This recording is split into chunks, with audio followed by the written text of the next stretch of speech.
Meu nome é John Carpenter e sou um bombeiro aposentado de 62 anos. Nunca pensei que me encontraria compartilhando uma história tão íntima com o mundo. No entanto, após minha profunda experiência de quase morte, cheguei a entender que não tenho escolha a não ser contá-la. O que experimentei foi profundo demais e urgente demais para guardar para mim, especialmente nos tempos tumultuados em que nos encontramos. Em 15 de janeiro de 2025, eu morri por 9 minutos. Durante aquele momento fugaz, Jesus Cristo revelou verdades para mim sobre os incêndios na Califórnia, verdades que me abalaram até o meu íntimo. Eu tenho uma mensagem para compartilhar com você, uma que tem o potencial de mudar tudo se decidirmos atender ao seu chamado. Durante 3 décadas, dediquei minha vida a servir como bombeiro no Departamento de Silvicultura e Proteção contra Incêndios da Califórnia. Lutar contra incêndios era mais do que apenas um trabalho para mim. Era minha verdadeira vocação. Cada vez que eu entrava naqueles infernos em chamas, sentia a presença guiadora e protetora de Deus ao meu lado. Mesmo após me aposentar, permaneci profundamente envolvido na área como consultor e treinador, dedicado a compartilhar meu conhecimento e experiência com a próxima geração de bombeiros. A manhã do dia 15 de janeiro começou como qualquer outro dia. Eu estava a caminho de uma sessão de treinamento em segurança contra incêndios em um centro comunitário próximo. O ar estava fresco e claro, mas enquanto dirigia, uma sensação inquietante começou a me invadir. Meu peito parecia um více, e eu arfava por ar. Decidi parar, acreditando que tudo o que precisava era de um breve momento para recuperar a compostura. Essa foi a última coisa que me lembrei antes que tudo se apagasse. O que se desenrolou a seguir transformou minha percepção sobre a vida, a morte e a luta espiritual na qual todos estamos envolvidos. A primeira coisa que me impressionou ao perder a consciência não foi a escuridão esperada. Foi a luz. Mas essa não era a luz intensa de uma sala de hospital ou mesmo o suave brilho do amanhecer. Não. Era uma luz vibrante e pulsante. Uma luz que parecia emanar de todos os lugares e de lugar nenhum ao mesmo tempo. Era uma sensação de estar vivo, plenamente consciente e envolto em amor. Eu podia ver meu corpo inclinado na minha caminhonete enquanto as pessoas se apressavam para ajudar, mas não sentia medo ou pânico por deixá-lo para trás. Em vez disso, eu estava sobrecarregado por uma profunda sensação de paz, uma tão intensa que as palavras falham em capturar sua essência.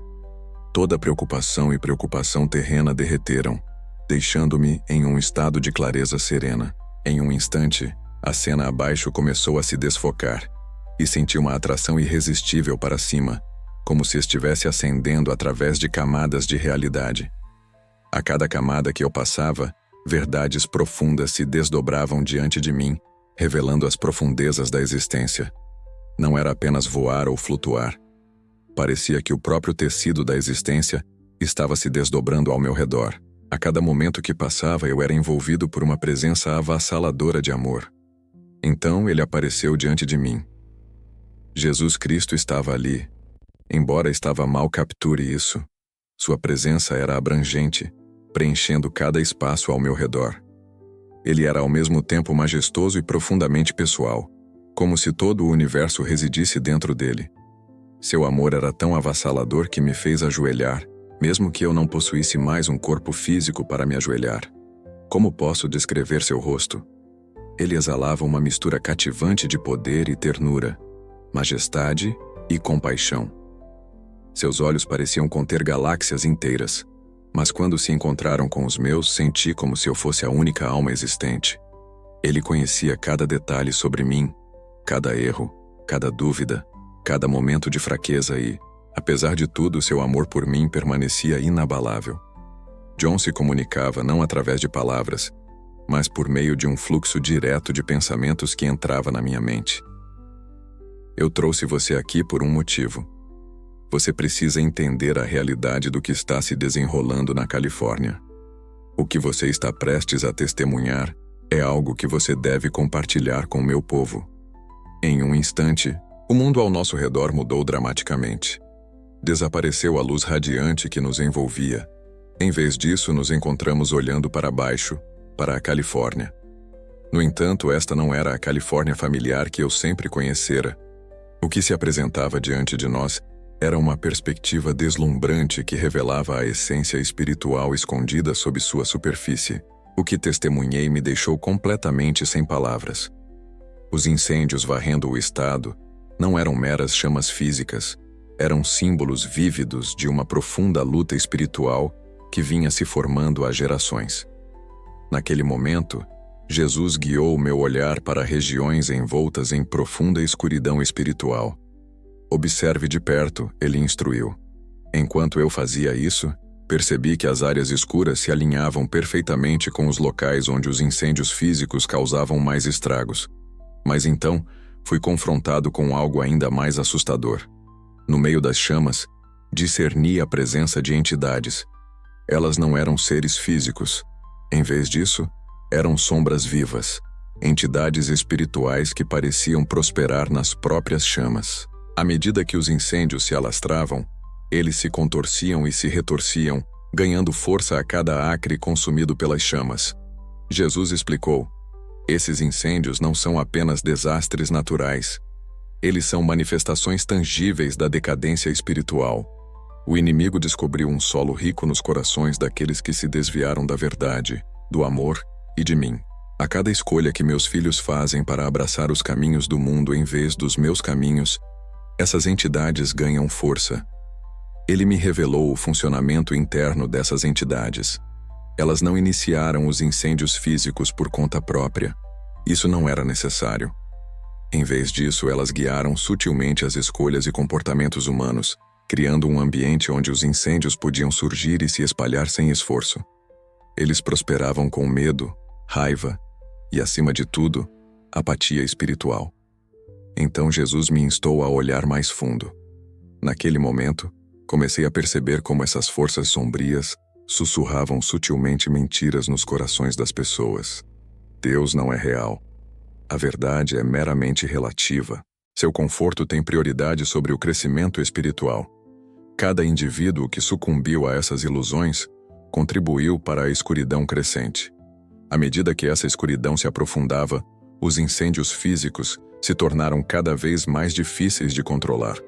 No entanto, em meio a essa turbulência, Jesus me revelou algo belo, algo que acendeu uma centelha de esperança em meu coração. Em certos lugares, testemunhei pontos radiantes de luz empurrando corajosamente contra a escuridão que se aproximava.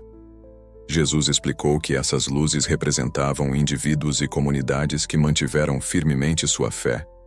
Eles priorizavam Deus em suas vidas e cultivavam relacionamentos autênticos com Ele. Preste atenção a isso, Jesus instruiu. Enquanto ouvia, uma vívida série de visões se desenrolou diante de mim, se estendendo por décadas. Eu testemunhei a gradual saída da Califórnia da fé genuína.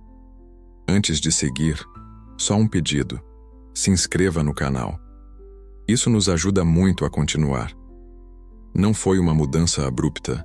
Na verdade, foi uma transformação lenta, quase imperceptível, que ocorreu ao longo do tempo. Antes de continuarmos, apenas um pedido: por favor, inscreva-se em nosso canal. Isso realmente nos ajuda a continuar. As pessoas não rejeitaram Deus de forma direta. Em vez disso, gradualmente, o empurraram para as bordas de suas vidas. Com o passar do tempo, a adoração autêntica foi ofuscada por mero entretenimento. A fé profunda se transformou em espiritualidade superficial, e a comunidade genuína foi sacrificada no altar das conexões digitais.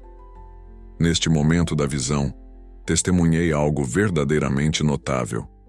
À medida que viajávamos por essas camadas de existência, comecei a sentir as orações sinceras daqueles que haviam permanecido fiéis. Essas orações brilhavam como correntes radiantes de luz, cortando a escuridão espiritual e forjando caminhos de esperança e renovação. Cada oração carregava um peso palpável, uma força poderosa que se mantinha firme contra a escuridão que se aproximava. Jesus explicou: as orações do meu povo não são meras palavras. Elas se tornam armas quando meus filhos oram com corações genuínos. Suas orações ressoam através do reino espiritual, frustrando os planos do inimigo. Eu testemunhei famílias reunidas em torno de mesas de jantar, mãos unidas em unidade enquanto oravam. Vi pequenos grupos de crentes se reunindo em casas, suas orações sinceras tecendo barreiras protetoras ao redor de suas comunidades. Em uma cena comovente, observei uma mulher idosa ajoelhada ao lado de sua cama, suas orações sussurradas irradiando ondas de luz que afastavam as sombras que se aproximavam. Esses humildes atos de fé estavam criando um impacto profundo e transformador. Então Jesus me revelou a profunda conexão entre essas orações e atos de amor e serviço. Eu testemunhei como as pessoas transformavam sua fé em ação ao cuidar dos pobres, oferecer conforto aos que estão quebrantados e estender perdão àqueles que lhes haviam feito mal. Ao fazer isso, eles criaram um espaço onde a escuridão não podia se enraizar. Eu testemunhei bairros inteiros passarem por uma transformação notável à medida que os indivíduos abraçavam sua fé por meio de ações significativas. Cada ato de amor e bondade parecia uma semente de luz, enraizando-se e florescendo, criando por fim vibrantes bolsões de esperança em meio à escuridão. No entanto, nem todos os aspectos da visão estavam preenchidos de esperança. Jesus me levou a lugares onde a escuridão reinava suprema, onde as chamas ardiam intensamente e as sombras prosperavam na ganância mais profunda. Nesses reinos assombrosos, os indivíduos haviam se rendido completamente ao egoísmo, à avareza e ao ódio. Nessas condições tumultuadas, as entidades espirituais floresceram, tecendo teias de engano e divisão que destruíram famílias e fragmentaram comunidades. Eu testemunhei em primeira mão como essas mentiras perpetuaram ciclos de desespero, cegando os indivíduos para a verdade e tornando quase impossível para eles encontrarem o caminho de volta à clareza. Esses incêndios servem tanto como um aviso quanto um chamado para despertar, disse Jesus. Eles têm a intenção de trazer meus filhos de volta a mim para lembrá-los do que realmente importa. No entanto, muitos endureceram seus corações, fechando os olhos para os sinais. Enquanto ele falava, uma profunda onda de tristeza me envolveu. Não era apenas a dor de testemunhar a destruição, era também a dor pelo que foi perdido. Os inúmeros momentos em que as pessoas tiveram a chance de voltar atrás, mas escolheram seguir em frente. O amor de Jesus por essas pessoas brilhava intensamente mesmo em meio à sua rebelião. Seu coração doía por cada alma que havia caído na armadilha da enganação, por cada pessoa que optou pelos confortos temporários do mundo, em vez de abraçar a alegria eterna de conhecê-lo. John, ele disse, mudando seu olhar em minha direção. Você precisa ajudá-los a entender. Você deve transmitir que ainda há tempo, mas eles devem agir rapidamente. A oportunidade está se estreitando, e o inimigo está plenamente ciente disso. É por isso que ele está espalhando incansavelmente medo e engano. Com essas palavras, ele revelou o futuro para mim. Eu me vi parado em uma encruzilhada, onde dois caminhos distintos se estendiam diante de mim, cada um prometendo um resultado dramaticamente diferente. Em um caminho, testemunhei uma transformação profunda. As pessoas atenderam ao chamado, retornando a Deus com corações cheios de humildade e arrependimento. As igrejas se transformaram em verdadeiros santuários de adoração e oração, transcendendo meros encontros sociais. As famílias começaram a priorizar sua fé em vez do entretenimento, promovendo um profundo senso de comunidade enraizado no amor e no serviço. À medida que essa luz se espalhava, iluminava as sombras, expulsando a escuridão que antes persistia. No caminho alternativo, os indivíduos escolheram ignorar os avisos. Eles perseguiram incansavelmente seus próprios desejos, colocando sua fé na tecnologia, na política e na engenhosidade humana. Como resultado, os incêndios se intensificaram, devorando não apenas florestas e lares, mas também a própria essência da sociedade. A divisão e o caos tomaram conta, e a escuridão se aprofundou, criando uma atmosfera que parecia quase intransponível. A escolha é deles, Jesus declarou, sua voz ressoando com uma mistura de amor e urgência. Mas eles devem decidir agora. O tempo para a hesitação passou. À medida que comecei a sentir a suave puxada me trazendo de volta ao meu corpo, Jesus me transmitiu uma última mensagem. Transmita a eles a profundidade do meu amor. Deixe-os saber que ainda não é tarde para voltar para mim, mas eles devem fazer essa escolha agora. O momento da indecisão chegou ao fim. A era da fé vacilante ficou para trás. Eles devem escolher: servir-me-ão de todo o coração ou persistirão em sua jornada atual. A decisão era deles, mas o tempo estava se esgotando. Em um instante, me vi de volta ao meu corpo lutando para respirar enquanto os paramédicos pairavam sobre mim, sua urgência palpável. Foi só mais tarde que descobri a chocante verdade. Eu havia estado clinicamente morto por 9 longos minutos. De acordo com todas as avaliações médicas, eu deveria ter sofrido danos cerebrais. No entanto, notavelmente minha mente estava mais afiada do que nunca, repleta da mensagem urgente que Jesus havia me confiado. É exatamente por isso que me sinto compelido a compartilhar minha história agora. Os incêndios na Califórnia representam mais do que apenas desastres naturais. Eles carregam um significado mais profundo. A resposta não está em mais tecnologia ou políticas aprimoradas. Ao contrário, clama por um retorno à fé genuína, uma fé que tem o poder de transformar tanto vidas quanto comunidades. Jesus deixou claro que a escolha é nossa, mas o tempo é essencial. Que escolhamos o caminho do arrependimento e da renovação antes que ele nos escape.